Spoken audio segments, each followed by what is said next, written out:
Praise the Lord. आप सबों को मेरा प्यार भरा नमस्कार। दोस्तों, आज मैं आपको बाइबल में से याकूब के पुत्र यूसुफ की कहानी बताने जा रही हूँ। याकूब कनान देश में रहता था, जहाँ उसका पिता इसहाक एक प्रवासी की तरह रह चुका था। याकूब अपने 12 पुत्रों में सबसे ज्यादा अपने छोटे बेटे यूसुफ को प्यार करता था, क्योंकि वह उसके बुढ़ापे की संतान थी। उसने यूसुफ के लिए एक सुंदर कुर्ता बनवाया था। उसके भाइयों ने देखा कि हमारा पिता हमारे सब भाइयों से यूसुफ को अधिक प्यार करता है, तो वे उससे बैर करने लगे और उससे अच्छी तरह बात भी नहीं करते थे। परंतु एक दूसरा कारण भी था जिससे वे यूसुफ से बैर करते थे। एक रात यूसुफ ने एक स्वप्न देखा और उसे अपने पिता और भाइयों को सुनाया। उसने कहा, हम लोग एक साथ खेत पर पुल्ले बांध रहे थे कि मेरा पुल्ला खड़ा हो गया और तुम सब लोगों के पुल्ले उसके चारों ओर खड़े होकर मेरे पुल्ले को प्रणाम करने लगे। फिर यूसुफ ने एक और स्वप्न देखा और उसे भी अपने भाइयों को सुनाया। उसने कहा, इस बार सूर्य, चंद्रमा और 11 तारे मुझे प्रणाम कर रहे हैं। उसके भाई उसके स्वप्न और उसकी बातों से और अधिक बैर करने लगे। एक दिन जब यूसुफ के भाई अपने पिता की भेड़ बकरियां चराने सिखेम गए थे, यूसुफ सबसे छोटा बेटा था, इसलिए याकूब उसे उनके साथ नहीं भेजा। याकूब ने यूसुफ को बुलाकर कहा, जाओ और देखो कि तुम्हारे भाई और पशु सकुशल हैं या नहीं, और फिर आकर मुझे खबर दो। यूसुफ को पता चला कि उसके भाई दोतान में है, अतः वहां के लिए वह निकल पड़ा। यूसुफ के भाइयों ने उसे दूर से आते देखा तो उनमें से कुछ कहने लगे, देखो वह स्वप्न दृष्टा आ रहा है, आओ हम उसे मार डालें। यह सुनकर सबसे बड़े भाई रूबेन ने कहा, नहीं, उसकी हत्या नहीं करो, उसे मरुभूमि के कुएं में फेंक दो। इसलिए ज्यों ही यूसुफ अपने भाइयों के पास पहुंचा, उन्होंने उसका सुंदर कुर्ता उतारा और उसे पकड़कर कुएं में फेंक दिया। वह कुआं सूखा था। रूबेन यूसुफ को बचाना चाहता था। इसके बाद वे बैठकर भोजन करने लगे। उसी समय कुछ इस्माइली लोग वहां से गुजरे। तब यूदा ने अपने भाइयों से कहा, आओ हम उसे इन इस्माइलियों के हाथों बेच दें। और उन्होंने ऐसा ही किया। उन्होंने यूसुफ को चांदी के 20 सिक्कों में इस्माइलियों के हाथों बेच डाला और वे इस्माइली यूसुफ को मिस्र देश ले गए। यह कितनी कठोर और स्नेह रहित बात थी। ईर्ष्या कितनी बुरी चीज है दोस्तों। हमें इससे सदा बच के रहना चाहिए। हमें प्रभु ने जो कुछ दिया है उसमें संतुष्ट रहकर सबों से प्रेम बनाए रखना चाहिए। अब उन्होंने एक बकरे को मार डाला और यूसुफ के सुंदर कुर्ते को बकरे के लहू में डुबाया। फिर वे कुर्ते को अपने पिता के पास ले गए और कहा, यह हमें मिला है, देखिए और पहचानिए तो, कहीं यह यूसुफ का कुर्ता तो नहीं। याकूब कुर्ता देखकर पहचान लिया कि वह उसी का है।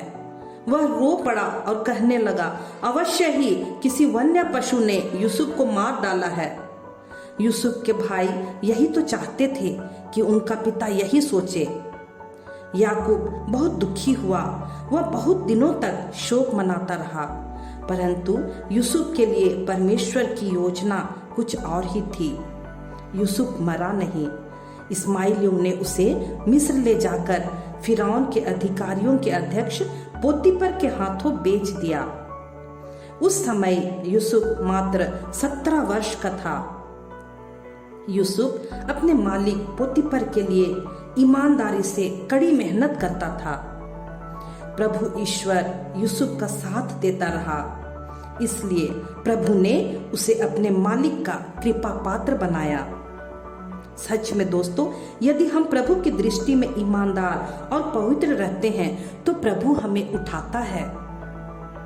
जब यूसुफ बड़ा हो गया और उसके स्वामी ने देखा कि प्रभु उसका साथ देता है और उसके सब काम सिद्ध करता है, तो उसने यूसुफ को अपना निजी सेवक और अपने समस्त संपत्ति का प्रबंधक बनाया। यूसुफ बड़ा होकर सुडौल और सुंदर युवक निकला। कुछ समय बाद पोतीफर की पत्नी उस पर आसक्त हुई और उसने उससे कहा, मेरे साथ व्यभिचार कर। मगर यूसुफ जानता था कि यह अनुचित कार्य है और वह ऐसा करने से मना किया। इस पर पोतीफर की पत्नी बहुत नाराज हुई। अतः जब उसका पति घर आया तो उसने उससे झूठ बोला और कहने लगी, उस दुष्ट यूसुफ ने मेरे साथ गलत काम करने की कोशिश की। पोतीफर अपनी पत्नी की बात पर विश्वास कर लिया और यूसुफ पर बहुत क्रोधित हुआ और उसने यूसुफ को बंदी गृह में डलवा दिया। परंतु ईश्वर यूसुफ का साथ देता रहा, क्योंकि वह परमेश्वर का भय मानने वाला युवक था और उसने कोई गलत काम नहीं किया था। कई बार हम भी प्रलोभन में पड़ जाते हैं दोस्तों, लेकिन उस समय हमें अपने परमेश्वर को जरूर याद करना चाहिए ताकि हम परीक्षा में ना पड़े। ईश्वर ने यूसुफ पर दया की और वह बंदी गृह के अध्यक्ष का कृपा पात्र बन गया। उसने अन्य कैदियों की देखरेख उसी के सुपुर्द कर दी। परमेश्वर का भय मानने वालों को परमेश्वर कभी अकेला नहीं छोड़ता है। यूसुफ एक स्वप्न दृष्टा भी था। परमेश्वर ने उसे स्वप्न बताने का वरदान दिया था। जब वह बंदी गृह में था तो उस समय राजा फिरौन के रसोइया और साकी जो बंदी गृह में थे, उन्होंने भी स्वप्न देखा था, जिसका सही सही अर्थ यूसुफ ने बताया था और वैसा ही उनके साथ घटित हुआ था। 2 वर्ष बीत गए और यूसुफ अभी तक बंदी गृह में ही था। एक रात राजा फिरौन ने 2 अति विशेष स्वप्न देखे और वह उसका अर्थ जानने के लिए बहुत बेचैन हो गया। सुबह होते ही फिरौन ने अपने विद्वानों को बुलाया और उनको स्वप्न का अर्थ पूछा, परंतु कोई भी उसके स्वप्न का अर्थ नहीं बता पाया। तब बंदी गृह में वह साकी जिसके स्वप्न का अर्थ यूसुफ ने सही सही बताया था, उसने राजा से कहा, एक व्यक्ति है जो आपके स्वप्न का अर्थ बतला सकता है, उसका नाम यूसुफ है। इस पर तुरंत फिरौन ने यूसुफ को बंदी गृह से निकलवाया। फिरौन ने यूसुफ से कहा, मैंने एक स्वप्न देखा है, परंतु इसका अर्थ कोई भी नहीं समझा सकता। मैंने तुम्हारे विषय में सुना है कि तुम स्वप्न सुनते ही उसका अर्थ समझा सकते हो। यूसुफ ने फिरौन को उत्तर दिया, मैं नहीं, ईश्वर ही आपको संतोषजनक उत्तर देगा। फिरौन ने यूसुफ से कहा, मैंने स्वप्न में देखा कि मैं नील नदी के किनारे खड़ा हूँ। वहां से 7 मोटी मोटी और सुंदर गायें निकली। फिर मैंने 7 बहुत दुबली और सूखी गायें भी देखी और इन दुबली गायों ने मोटी गायों को खा लिया। मैंने अपने दूसरे स्वप्न में अन्न से भरी 7 बालें एक ही डंठल पर उगती हुई देखी। फिर मैंने पतली और सूखी अन्न की बाली भी देखी जो उन 7 अन्न से भरी हुई बालों को निगलने लगी। मैंने जादूगरों को यह बताया, परंतु उनमें से कोई भी ऐसा ना निकला जो मुझे इसका अर्थ बतला सके। इस पर यूसुफ ने फिरौन से कहा, दोनों स्वप्न का एक ही अर्थ है। 7 मोटी गायें और 7 अन्न से भरी बालें 7 वर्ष है और 7 पतली गायें और 7 पतली अन्न की बालें 7 अतिरिक्त वर्ष है। 7 ऐसे वर्ष होंगे जब मिस्र में अधिक अन्न उत्पन्न होगा। फिर 7 ऐसे और वर्ष होंगे जब बहुत कम अन्न उत्पन्न होगा। फिर यूसुफ ने फिरौन से कहा, आप बुद्धिमान पुरुष को चुनिए और उसे इन 7 अच्छे वर्षों के दौरान अन्न इकट्ठा करने के लिए नियुक्त कीजिए।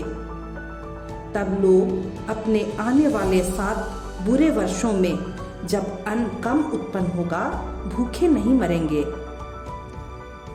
यह परामर्श फिरौन और उसके सब पदाधिकारियों को पसंद आई। फिरौन ने अपने पदाधिकारियों से कहा, क्या हमें इस मनुष्य की तरह ऐसा कोई व्यक्ति मिल सकता है जिसमें ईश्वर का आत्मा विद्यमान है? और उसने यूसुफ को ही अन्न इकट्ठा करने और उसे भंडार में जमा करने के लिए चुना। इसके बाद फिरौन ने यूसुफ से कहा, अब मैं तुम्हें सारे मिस्र देश का शासक नियुक्त करता हूँ। और उसने अपने हाथ की मुद्रा की अंगूठी उतारकर यूसुफ को पहना दिया। यूसुफ मिस्र में एक अति महत्वपूर्ण व्यक्ति बन गया। वह वहां का प्रधानमंत्री बन गया। ये सब ईश्वर की योजना थी। कहानी से हम सीखते हैं दोस्तों, यदि हम ईश्वर के प्रति और मनुष्यों के प्रति वफादार रहते हैं तो ईश्वर उसे मनुष्यों के बीच ऊंचा उठाता है।